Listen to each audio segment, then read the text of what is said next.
Today आज हम लोग स्टडी करेंगे और टॉपिक है how to compare different countries और स्टेट्स। वर्ल्ड के डिफरेंट जो कंट्रीज हैं उनको कैसे कंपेयर करेंगे, which country is rich, which country is poor, what must be criteria to announce whether some country is rich and some country is poor।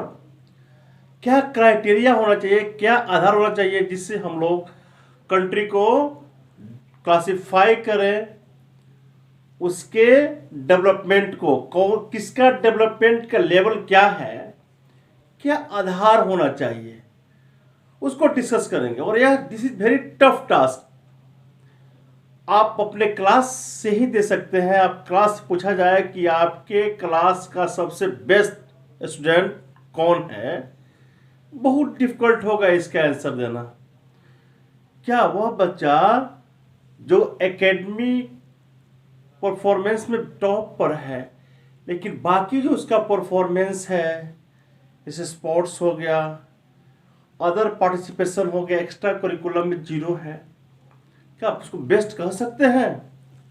या उसको best कहेंगे जो स्पोर्ट्स में बेस्ट है, एक्स्ट्रा करिकुलम में बेस्ट है, लेकिन एकेडमी में जीरो है, बहुत कम है, बहुत पुअर है? सर्टेनली दोनों को आप बेस्ट नहीं कह सकते हैं। हाँ, उसको जरूर अच्छा कह सकते हैं जो ओवरऑल हर एरिया में उसका बेटर परफॉर्मेंस हो, टॉप पर नहीं हो तो बेटर हो, और हर एरिया में हो, हर तरह की क्वालिटी हो, स्पोर्ट खेलने में भी, स्पोर्ट में भी हो, एक्स्ट्रा करिकुलम में भी हो, अदर पार्टिसिपेशन हो, डिबेट वगैरह में हिस्सा लेता हो, और एकेडमिक परफॉर्मेंस भी उसका अच्छा हो, टॉप नहीं हो तो अच्छा जरूर हो, सब में ओवरऑल परफॉर्मेंस अच्छा। उसी तरह किसी कंट्री का डेवलपमेंट क्या हो, बहुत मुश्किल टास्क है। क्या पॉपुलेशन के आधार पर कहेंगे, रिसोर्स के आधार पर कहेंगे, या दोनों कंपेयर करेंगे? तो फाइनली देखा गया है कि वह कंट्री जिसका मतलब कंट्री के डेवलपमेंट के लिए पर कैपिटा इनकम को उसका बनाया गया है आधार बेस क्राइटेरिया, जिसके आधार पर हम किसी कंट्री को डेवलप्ड या डेवलपिंग कंट्री में क्लासिफाई कर सकते हैं।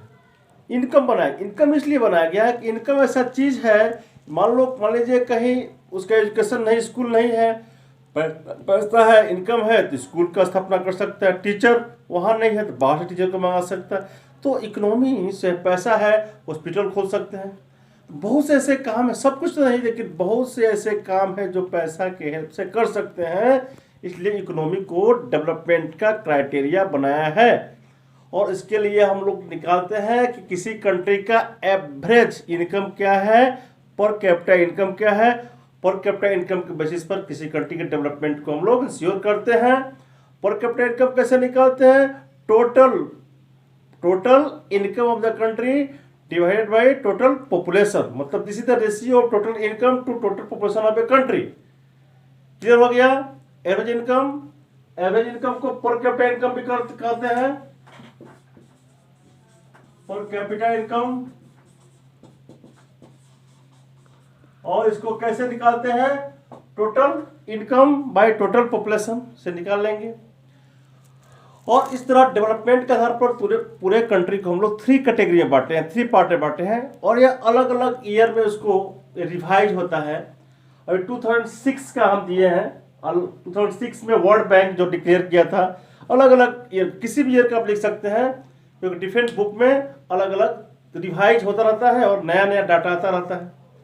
तो आप वो डाटा मतलब आपको दिखाना है एक शॉर्टेन, और नया डाटा भी हो सकता है, पुराना डाटा भी हो सकता है। 6 के अनुसार डेवलप्ड कंट्री वह है जिसका इनकम 4,53,000 पर एनम से ज्यादा हो, उस कंट्री को क्या कहते हैं हम लोग? Developed country. क्या कहते हैं? डेवलप्ड कंट्री होने के लिए per capita income must be more than 4,53,000, और डेवलपिंग कंट्री का कितना होना चाहिए? 37,000 से ज़्यादा, और 4,50,000 से कम पर कैपिटा इनकम होगा, उसको हम लोग डेवलपिंग कहते हैं। अनडेवलप्ड 37,000 से कम हो per capita income per annum तो उसको कहते हैं अनडेवलप्ड। इंडिया 2004 में इंडिया का था 28,000, हालांकि बढ़ा है, उस समय इंडिया अनडेवलप्ड कंट्री में था। अभी बढ़ा है, इंडिया का ज़्यादा हुआ है। तो यह रहा इस मतलब पर कैपिटा इनकम के आधार पर कंट्री को क्लासिफाई करते हैं। अब देखिए, क्या इनकम सब कुछ है? इनकम को तो मान लिया क्राइटेरिया कंट्री को क्लासिफाई करने के लिए, क्या इनकम सब कुछ है? तो देखिए यहाँ पर दिया है पंजाब, अलग अलग इसमें भी कहीं महाराष्ट्र के बारे में देता है, हरियाणा के बारे में देता है, पंजाब के बारे में, किसी एक स्टेट के बारे में देकर कंपेयर करेंगे। पंजाब का एवरेज पर कैपिटा इनकम कितना है? पंजाब का 26,000 है। 2002 और 2003 का डाटा है। पंजाब का इनकम 26,000, केरला का 22,000 और बिहार का 57,000। ये क्या है? पर कैपिटा इनकम है। पंजाब स्टेट का पर कैपिटा इनकम इतना है, केरला का और बिहार का इतना है। अब यहाँ है infant mortality rate. Infant mortality का मतलब होता है, इन्फेंट मोर्टेलिटी रेट का मतलब होता है कि 1 साल उम्र से पहले बच्चों का जो डेथ है उसको कहते हैं infant mortality rate. Death of the children before 1 year पर 1000 पर ईयर, हर ईयर 1000 में कितने बच्चे मर जाते हैं 1 साल से पहले, उसको कहते हैं इन्फेंट मोर्टेलिटी रेट। तो पंजाब का कितना है? 49। पंजाब में 49 बच्चे मर जाते हैं, जबकि केरला में केवल 11 बच्चे मरते हैं, बिहार में 60 बच्चे मरते हैं। तो देखिए, पंजाब में इनकम ज़्यादा है लेकिन बच्चे अधिक मरते हैं, केरला में इनकम कम है पंजाब से, फिर भी बच्चे कम मरते हैं। क्यों? हर आदमी चाहता है उसको अपने बच्चा को बचाने के लिए जितना रिसोर्स है, पैसा लगा देता है ताकि उसका बच्चा बचे। तो फिर पैसा अगर इम्पोर्टेंट होता तो पंजाब का अच्छा होता, नहीं पंजाब का नहीं अच्छा है, केरला का अच्छा है। इसका मतलब कि एजुकेशन सब कुछ नहीं है। यहाँ देखिए पैसा सब कुछ नहीं है। यहाँ देखिए एजुकेशन लिटरेसी रेट जो है, इसको कहते हैं लिटरेसी रेट। पंजाब का 81 है और केरला का 91% है। बिहार का मतलब केरला का लिटरेसी रेट ज़्यादा है। और ये है नेट अटेंडेंस रेशियो, मतलब बच्चे 1 से 5 क्लास में कितने % लोग बच्चे पढ़ते हैं। तो पंजाब में 81% जाते हैं पढ़ने और केरला में जाते हैं 91% बच्चे स्कूल जाते हैं पढ़ने, बिहार में 41 है। तो कहने का मतलब यह है कि इनकम सब कुछ नहीं है, एजुकेशन भी है। एजुकेशन केरला में है 91%, इसलिए बच्चे कम मरते हैं।